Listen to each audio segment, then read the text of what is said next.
Hello everyone, welcome back to my YouTube channel. I hope आप सभी अच्छे होंगे। ये मेरे सीटेट की पहली वीडियो और मैं पहली वीडियो अपनी ईवीएस की बना रही हूँ क्योंकि जो आपको पता होगा जो आर्ट साइड के स्टूडेंट हैं उनका 60 नंबर का आपका ईवीएस आना है। अगर आप साइंस साइड के हैं तो आपका 60 नंबर का साइंस का पोर्सन आपका आएगा। ओके, तो सेशन को लेट नहीं करते हैं। क्वेश्चन मुझे ज़्यादा से ज़्यादा करवाने हैं और सारे क्वेश्चन इंपॉर्टेंट रहेंगे। एनसीईआरटी बेस्ड सारे क्वेश्चन हैं आपके। ओके, तो सेशन अगर आपने मेरे चैनल को सब्सक्राइब नहीं किया तो प्लीज़ मेरे चैनल को सब्सक्राइब कर लीजिएगा। अगर आपको सेशन अच्छा लगे तो कमेंट करिएगा, लाइक करिएगा। आपका सेशन का पहला क्वेश्चन नहीं है, मैं कुछ क्वेश्चन के टाइप में थ्योरेटिकल पोर्शन बताऊंगी क्योंकि थ्योरेटिकल पोर्शन के यही आपको ये टॉपिक मिलेंगे। आपको क्वेश्चन आता है, आपको ये पता है सीटेट में पेडागॉगी होती है और पेडागॉगी में आपके कुछ पॉइंट्स होंगे जो अगर आपको ये क्वेश्चन में मिलते हैं तो आपको ये पता होना चाहिए कि अगर आपका निगेटिव किसी क्वेश्चन में कोई भी पॉइंट निगेटिव है स्टूडेंट के अकॉर्डिंग तो वो पॉइंट क्वेश्चन में राइट आंसर नहीं हो सकता। आपके 4 ऑप्शन होते हैं, आपको पता होगा। और ऑनलाइन आपका पेपर होना नहीं, ऑफलाइन आपका पेपर होगा।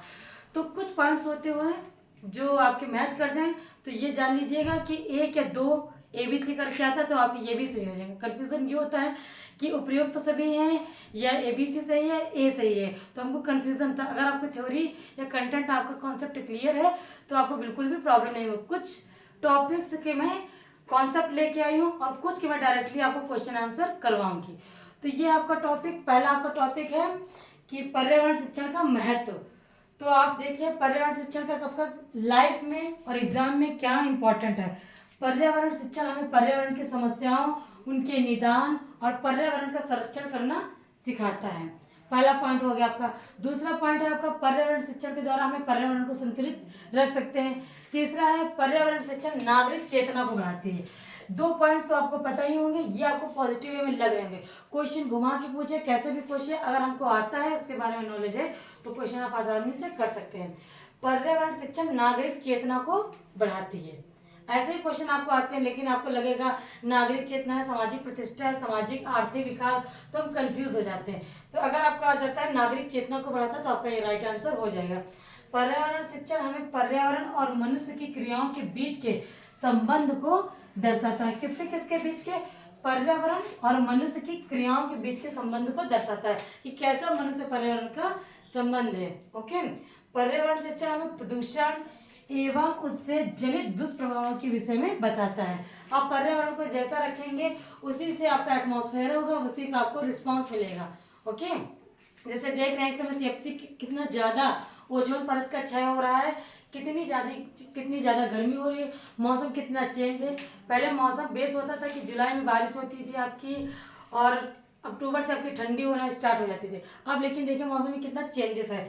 तो पर्यावरण शिक्षण में प्रदूषण है उससे जनित दुष्प्रभाव के विषय में बताता है। आप हमेशा कोरिलेट, जो भी चीजें पढ़िए कोरिलेट करके पढ़िएगा। आपको ये लगता है कि क्वेश्चन अगर नहीं आता तो चीजों को कोरिलेट करना सीखिए। कोरिलेट करके पढ़ने से एग्जाम में आपको काफी प्रॉफिट होता है। तो आपका ये आ जाएगा क्वेश्चन के पर्यावरण। क्वेश्चन में बताती हूँ क्वेश्चन कैसे आएगा। पर्यावरण शिक्षण का महत्व, इसमें से कौन सा एक टॉपिक है या आपका कौन सा एक विशेषता इसमें नहीं है, महत्व के अकॉर्डिंग कौन सी विशेषता नहीं है। पर्यावरण शिक्षण संरक्षण करना सिखाता है, पर्यावरण में संतुलित करना बताता है, नागरिक चेतना को बढ़ाता है, पर्यावरण और मनुष्य की क्रियाओं के बीच का संबंध को दर्शाता है, पर्यावरण शिक्षण में प्रदूषण और उससे जनित दुष्प्रभाव के विषय में बताता है।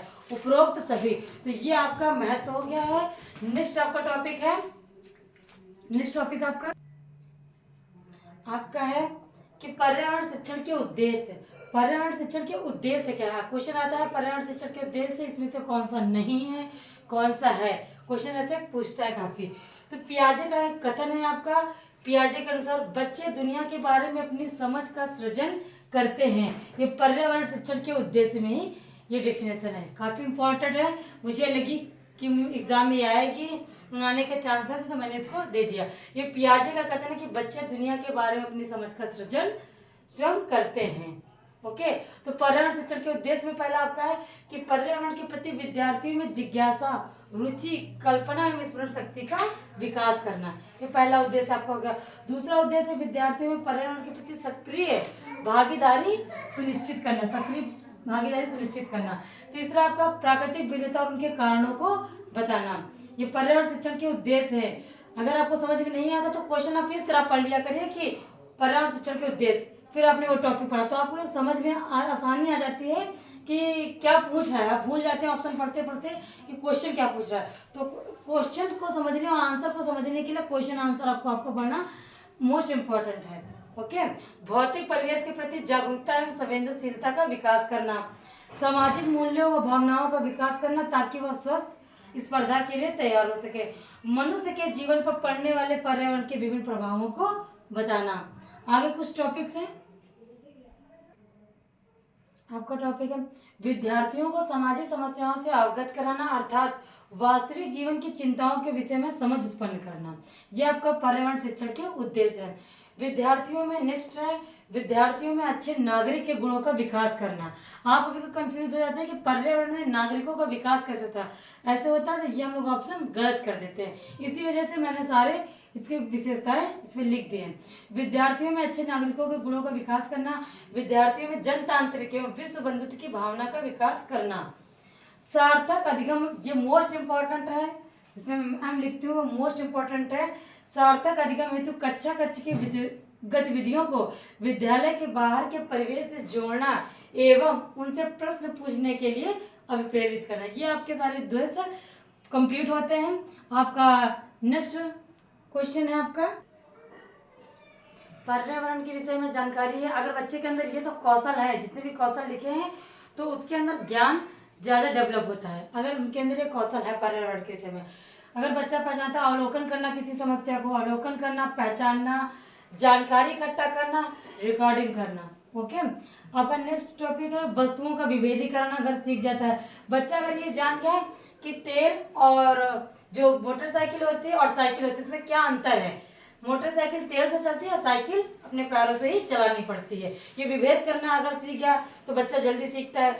वस्तुओं की तुलना एवं वर्गीकरण करना, नहीं होता है कि वस्तुओं की तुलना, ये पेट्रोल इसमें पड़ता है और वो साइकिल ऐसे ही चलती है, इससे धुआं निकलता है और उससे धुआं नहीं निकलता है।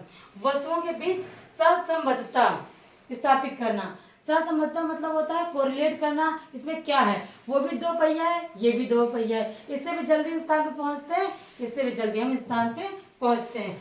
कल्पना पर बनाना या पूर्वानुमान लगाना, अगर बच्चा ये समझता है कि तेल अगर खत्म हो जाएगा तो मोटरसाइकिल तो रुक जाएगी लेकिन साइकिल हमारी चलती रहेगी, बच्चा ये भी कल्पना कर ले, अगर ये सब दिमाग में रहता है उसके तो बच्चा जल्दी सीख लेता है कि ये क्या है और प्रदूषण कैसे होता है। अगर वो सीखने समझने की कोशिश करता है तो बच्चा पर्यावरण के बारे में जल्दी सीखता है। ये सारे कौशल हैं, अगर ये किसी बच्चे के अंदर है तो सीखने की क्षमता और उसे याद करने की चीज, समस्याओं को समझने में ज्यादा आसानी होती है। कल्पना पर बनाना, पूर्वानुमान लगाना, समस्या को पहचानना, उसका हल सूझना, किसी तथ्य की जांच सर्वेक्षण करना मतलब निष्कर्ष निकालना, संवेदनशील बनाना। लास्ट आपका चित्र, चार्ट, मानचित्र, रेखा चित्र, आरेख, लेखा चित्र आदि बनाना। अगर स्कूल में जाता है बच्चा, आप देखते होंगे प्राइमरी स्कूल में बोला जाता है कि आप चार्ट बना के लाइए। इस चीज में चार्ट के थ्रू किसी को समझाना प्रदूषण क्या है तो आप चार्ट में बना लीजिए कि प्रदूषण अगर आपको समझ में है तो आप उसके हानियां और इससे क्या हानि होती है, मानव इंसान पे क्या प्रभाव पड़ता है और पर्यावरण पे क्या प्रभाव पड़ता है वो बताएंगे। लास्ट में आपका प्रस्तुतिकरण करना, आप इन सब चीजों को देने के बाद आप उसको अच्छे से समझा सकते हैं। ओके। नेक्स्ट आपका है सीखने को प्रभावित करने वाले कारक। कारक क्या है जो आपके सीखने के लिए प्रभावित कर देते हैं कि कोई बच्चा होता है टैलेंटेड होता है, कुछ टैलेंटेड नहीं होते हैं, कुछ को ज़्यादा आता है, कुछ को कम आता है, किसी का पढ़ने में मन लगता है, किसी पढ़ने में नहीं मन लगता है। तो क्या कारण हो सकते हैं आप ये भी देख लीजिए। व्यक्तिगत कारण होता है और एक वातावरणीय कारक होता है। आपका व्यक्तिगत कारक के अंतर्गत आता है आपका बुद्धि। ये होता है ना कि आपकी बुद्धि कैसी है, कुछ तो वंशानुगत आपकी बुद्धि होती है, इसको वंशानुगत बोल जुगर चिल्ला।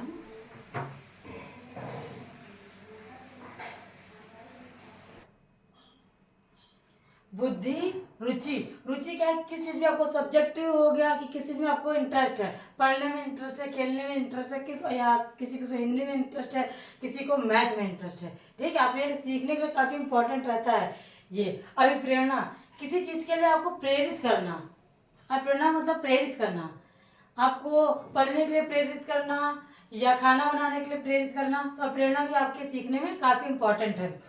थकान, अगर आप ज़्यादा थक जाते हैं, आप हमें लोग देख लीजिए, पढ़ने या पढ़ाने में इतना थक जाते हैं, अगर फिजिकली वर्क पड़ जाता है, मेंटली इतना वर्क पड़ जाता है, तो हम किसी चीज़ को सीखते हैं लेकिन देर में सीखते हैं, कभी कभी हमें सीखने में मन ही नहीं लगता है।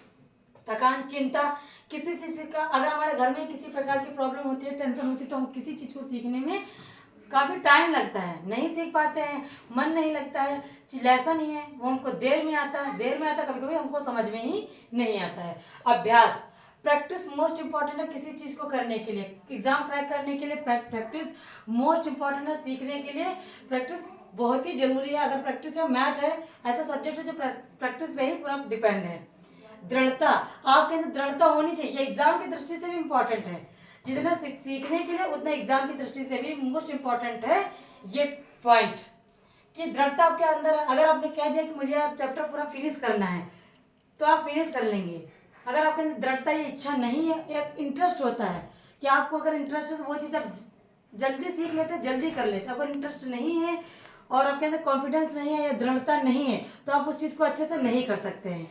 ओके, आप देर लगेगा, हाँ किसी को दिखाना, उसके लिए करना, एक इंटरेस्ट करना, इंटरेस्ट में आदमी जल्दी सीख जाता है। दृढ़ता है तो उसी टाइम पर वो काम करता है और जल्दी इसका कंप्लीट हो, उसको समझ में भी आता है। स्व अध्ययन विधि, अगर आपका मन लग रहा है पढ़ने में तो आप सेल्फ से पढ़ के भी आप एग्जाम को क्रैक कर सकते हैं या सीख सकते हैं किसी चीज़ को।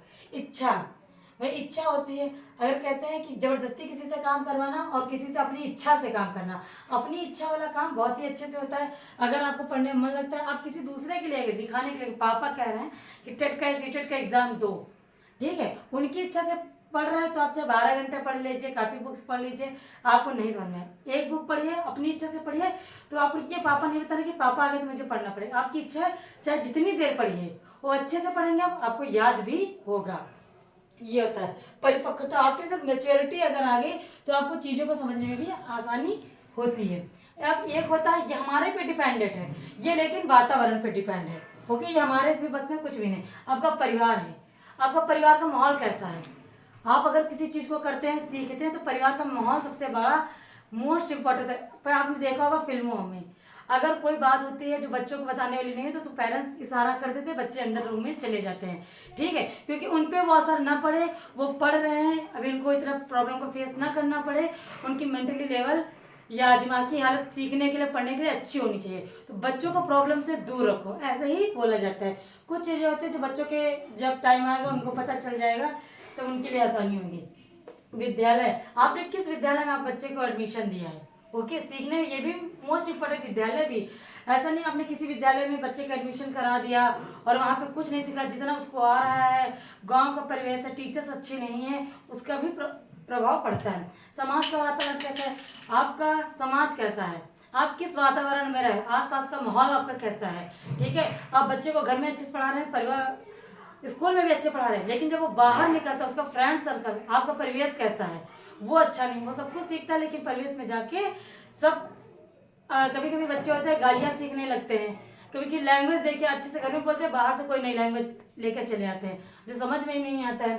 कक्षा का वातावरण, आपके बच्चे कैसे हैं, क्लास में टीचर्स उसको कैसे हैंडल करते हैं, कैसे उसको सिखाते हैं, क्या माहौल है क्लास का, वो भी बच्चे की सीखने पर काफ़ी फर्क पड़ता है। शिक्षक का व्यक्तित्व, शिक्षक मोस्ट इम्पॉर्टेंट है। अगर शिक्षक का व्यक्तित्व ही क्लास में बेकार रहा, बच्चों को इतना डरा दिया कि बच्चा क्वेश्चन करने के लिए खड़ा नहीं हो रहा, उसको नहीं समझ में आ रहा, लेकिन वो बोल ही नहीं पा रहा है कि क्या कैसे पूछे। और कभी कभी टीचर होते हैं अच्छे होते हैं, वो अच्छे तरीके से भी पढ़ाते हैं लेकिन समझाते भी और ये भी कहते हैं अगर समझ में ना आए तो प्लीज़ 10 बार पूछे, भले बताए ना वो, लेकिन क्या देता तो बच्चे के अंदर हिम्मत आ जाती है, समझ में नहीं आता तब भी वो पूछता है। तो टीचर भी अच्छा होना चाहिए। अध्यापन विधि, किस विधि से किस तरीके से वो पढ़ा रहा है बच्चे को, ठीक है। जैसे लिखा ही लिखा पूरा है, पढ़ा दिया, पढ़ा के वो चला गया। अब बच्चे का लेवल भी देखिए किस दिमाग का है, अभी किस क्लास में किस तरीके से उसको पढ़ाया जाए जो उसको समझ में आ जाए। तो ये अध्यापन की विधि होगी। अध्ययन सामग्री, अध्ययन सामग्री में होता है आपके वो बुक से पढ़ा रहा है, कभी कभी होता है बुक से नहीं पढ़ाता, कभी उदाहरण दे के पढ़ाता है तो जल्दी समझ में आ जाता है। कि जैसे हमको तालाब या मछली कैसे जिंदा रहती है, अगर कभी जार में रख के या किसी चीज में दिखा दी जाए कि मछली पानी में ही जिंदा रहती, पानी के बाहर मर जाती है, तो उसको प्रैक्टिकल करके दिखा दे तो आसानी से समझ में आपको आ जाता है, ओके। और अध्ययन सामग्री में अगर चार्ट या ग्लोब पे या मानचित्र वो चीज़ें समझा दी तो हमें ज़्यादा आसानी से समझ में आता है। विषय का स्तर, सब्जेक्ट है और उसको कैसे समझाया जा रहा है, किस लेवल से समझाया जा रहा है। ये पुरस्कार एवं दंड, अगर आपको आ रहा है, आप अच्छा रिस्पॉन्स दे रहे हैं, आप फर्स्ट डिवीजन आ रहे हैं, आप अगर फर्स्ट डिवीजन आ रहे हैं और आपको स्कूल से भी प्राइज मिला और घर पे भी आके आपको पापा बहुत सपोर्ट करते हैं, बाबा करते हैं, तो आपको ये नहीं कि आप मतलब हतोत्साहित हो जाए, आपका मोटिवेशन और बढ़ता है, आपका मन करता है और अच्छे से पढ़ें, मुझे इतना पुरस्कार मिला, मेरा मनोबल बढ़ा, तो आप कोशिश करते हैं आगे और बढ़ने का, अच्छा करने का। दंड, अगर आप कहीं गलत भी करते हैं तो आपको वहाँ पे अगर दंड नहीं दिया जाएगा, अगर नकारा नहीं जाएगा, मारा या डांटा नहीं जाएगा, तो आपको ये लगेगा ना कि ये चीज़ भी मेरी सही है। तो कहीं कि पुरस्कार और दंड दोनों का ही महत्व है। ओके। शिक्षा की गुणवत्ता, किस टाइप में आपको शिक्षा दी जा रही है, किस स्कूल में आपको पढ़ाया जा रहा है, कैसे पढ़ाया जा रहा है, किस टीचर से पढ़ाया, किस विधि से पढ़ाया जा रहा है। शिक्षा की गुणवत्ता भी सीखने में काफी इंपॉर्टेंट है। तो ये आपके हो गए हैं टॉपिक्स, ठीक है। बुद्धि, रुचि, अभिप्रेरणा, थकान, चिंता, आपके आ जाता है ऑप्शंस में कि व्यक्तिगत कारक में कौन सा नहीं है। बुद्धि, रुचि, अभिप्रेरणा, परिवार, तो ये आपका व्यक्तिगत कारक में नहीं है, ये आता है आपके वातावरणीय कारक में, परिवार, तो आपका ऑप्शंस नहीं हो जाएगा। अगर आप इस तरह से समझेंगे तो आपको जल्दी समझ में आएगा। इसी के क्वेश्चन मैं आपको करवाऊंगी। ये आपको पूरा चैप्टर था, ये मैंने थ्योरेटिकल पोर्शन में आपको करा दिया है। इसी टाइप में क्वेश्चन ज्यादा लेंथी पूछा जाता है, इस वजह से मैंने करा। अब अगर मैं आपको क्वेश्चन कुछ करवाती हूँ तो आपको समझने में, करने में ज्यादा आसानी हो जाएगी। अगर आपको कुछ समझ में नहीं आया हो तो प्लीज़ आप कमेंट करिएगा, और मैं क्वेश्चन ज़्यादा से ज़्यादा करवाऊंगी। और मैं ऐसा नहीं कि मैं सारे सब्जेक्ट का, सारे टॉपिक्स का आपका थ्योरेटिकल पोर्शन कर, जो मुझे लगेगा सीटेट की दृष्टि से उसका मैं थ्योरेटिकल पोर्शन दूंगी, नहीं तो मैं ज़्यादा से ज़्यादा ऐसा क्वेश्चन करूँगी वो करवाऊँ और वही आपको एग्जाम में आए। ओके। मेरा ये नहीं कि मैं काफ़ी वीडियो बनाऊँ और अपना चैनल बढ़ाने के लिए, मेरा ऐसा कोई पर्पस नहीं रहता। मेरा पर्पस रहता है और मेरे चैनल का भी पर्पस है कि मैं ये कोशिश करूँ कि सबको क्वालिफाई कराने का, ठीक है। मेरे जितने भी क्वेश्चंस रहे, मैं जितना भी जो भी करवाऊँ क्वालिफाई करें, वो आपको एग्जाम में आपके आए जरूर। ओके। अगर आपने मेरे चैनल को सब्सक्राइब नहीं किया तो प्लीज़ मेरे चैनल को सब्सक्राइब कर लीजिएगा। सेशन अच्छा लगे, समझ में तो प्लीज़ कमेंट करिएगा, लाइक जरूर करिएगा।